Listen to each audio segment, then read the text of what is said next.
네, 안녕하십니까. 기자 수첩 시간입니다. 코로나19 사태 동안 풀린 막대한 돈이 최근 인플레이션으로 돌아왔습니다. 이 때문에 식당 물가는 물론이고 가솔린 가격까지 연일 급등을 하면서 주민들의 부담이 가중되고 있습니다.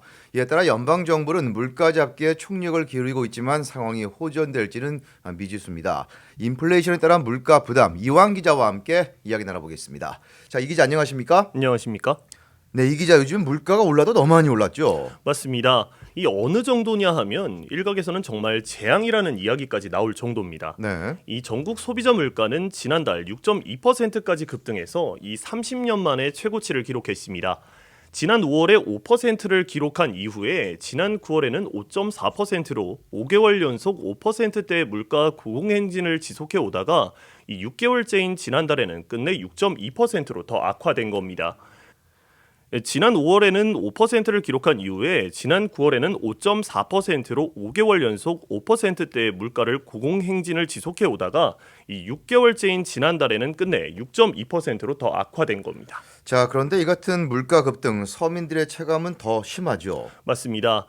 이 마트나 주유소를 들리면 깜짝 놀랄 만한 가격표에 이 한숨부터 나오는 상황입니다. 네. 이 우선 미 국민들의 가장 와닿는 가격이 바로 가솔린 가격인데요. 이 보통 일주일에 한 차례 이상 주유소를 들리게 됩니다. 그런데 가솔린 가격 전국 평균이 갤런당 3달러 41센트로 1년 전 2달러 11센트보다 1달러 30센트, 즉 60%나 폭등했습니다. 이 승용차나 SUV 풀탱크로 채운다고 가정을 했을 때 1년 전에는 30에서 50달러 선이었다면 이 현재는 60달러에서 많게는 120달러나 되니까 물가 급등을 매번 실감하고 있습니다. 네. 이 캘리포니아 주의 상황은 더욱 최악입니다. 이 요즘은 운전을 하다가 지나치는 주유소의 가격표에 경악을 할 정도인데요. 이 캘리포니아주 평균 가솔린 가격이 현재 4달러 68센트 정도 되는 상황입니다. 이는 전국에서 가장 높은 가격이고요. 이 LA의 경우에는 갤런당 4달러 67센트 정도고 오렌지 카운티의 경우도 4달러 63센트 정도입니다. 네. 이 앞선 가격은 말 그대로 평균 가격입니다. 그렇기 때문에 이보다 높은 가격이 형성되어 있다고 봐야 하겠고요. 이 캘리포니아주에서는 갤런당 5달러대의 주유소들도 다수 있는 상황입니다. 네, 식당 물가도 마찬가지죠. 그렇습니다. 이 몇 달 전까지만 하더라도 육류와 어류, 채소, 유제품 등을 사보면 보통은 마트 봉투 3개가 가득 찼었습니다. 네. 그런데 현재 장을 보면 이 봉투 2개 반 정도가 차도 다행이라고 생각할 정도로 물가가 눈에 띄게 많이 올랐습니다. 다소 극단적이라고 생각할지도 모르겠지만 현재 상황이 그렇습니다. 이 육류와 어류, 달걀, 우유 등 매일 사야 하는 창거리 식료품 등은 12%나 올랐기 때문입니다. 이 월급과 오른 물가를 계산을 해보면 얼마나 물가 폭등 정도가 심한지 알 수 있습니다.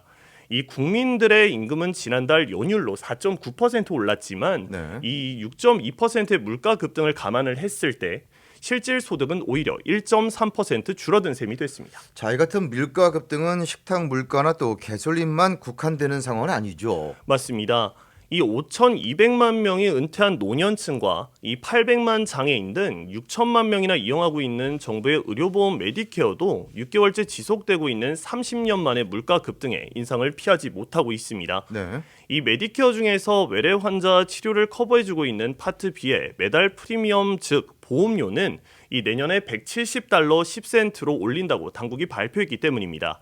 이는 올해 148달러 50센트에서 이 21달러 60센트나 올리는 것이기 때문에 14.5%나 대폭 인상하는 겁니다. 이 인상률로는 아니지만 매달 21달러 60센트나 보험료를 올리는 것은 사상 최대 규모의 인상인 것으로 나타났습니다. 이 메디케어 당국은 당초 내년에 10달러씩 인상할 것으로 예고해 오다가 2배가 넘는 21달러 60센트나 대폭 인상하는 결정을 내린 겁니다.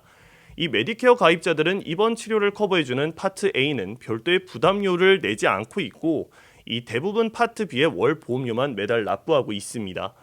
이 독신 8만 7천 달러, 부부 17만 4천 달러 이상의 소득을 신고하는 고소득층은 이 파트 B의 보험료에 일부 추가되고 이 처방약과 프로그램인 파트 D의 보험료도 내고 있습니다. 네. 하지만 고소득층이 아니더라도 모든 메디케어 파트 B의 매달 보험료를 납부하는 것 이외에도 이 본인이 부담해야 하는 디덕터블과 코페이는 치료를 받을 때마다 별도로 내고 있습니다.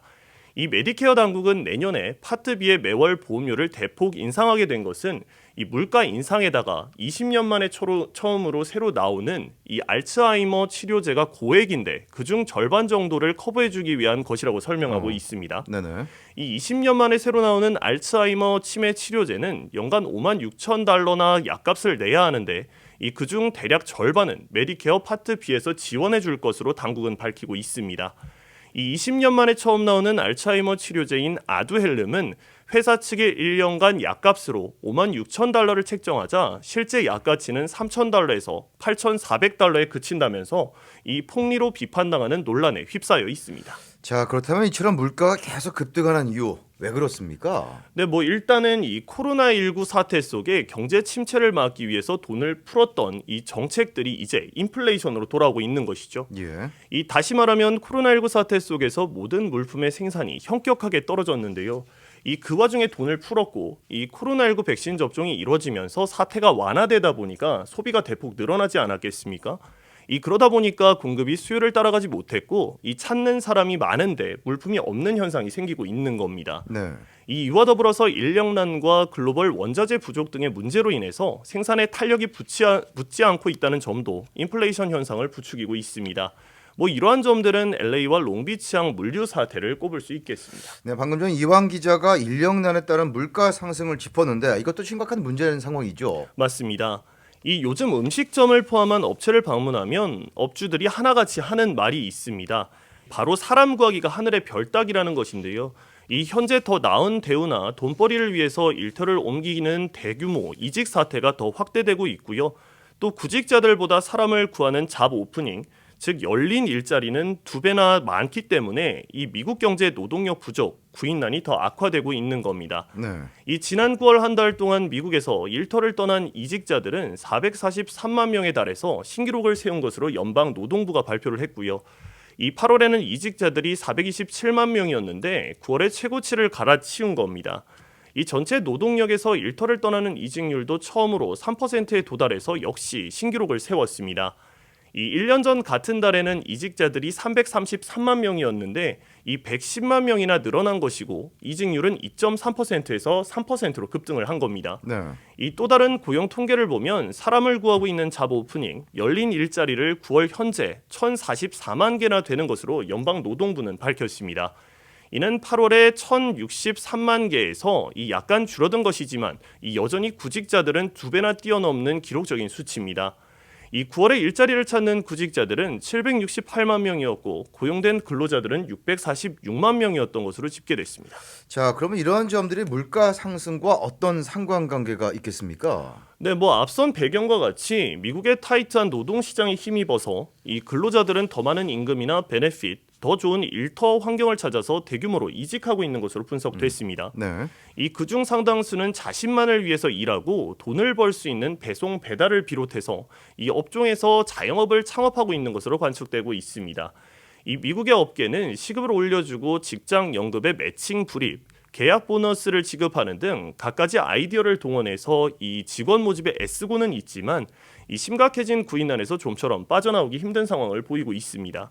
이 때문에 근로자들의 임금 인상과 업계 비용 상승은 곧바로 상품과 서비스 가격의 인상으로 이어졌기 때문에 미국의 소비자 물가가 10월에 30년 만에 최고인 6.2%나 급등한 악순환을 겪고 있는 것으로 해석됩니다. 자, 이 같은 악순환 속에 주민들의 부담은 앞으로도 계속 이어질 것이라는 우려한 전망이 계속 나오고 있죠. 그렇습니다.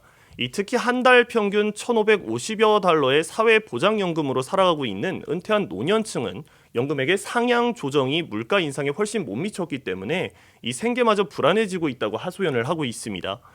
연방정부는 사회보장연금을 내년에는 40년 만에 최대인 5.9% 인상한다고 발표를 했지만 네. 올해 고작 1.3% 올려주고는 이미 물가는 5%에서 6%나 6개월째 급등해 왔기 때문에 생계가 막막해지고 있다고 토로를 하고 있습니다.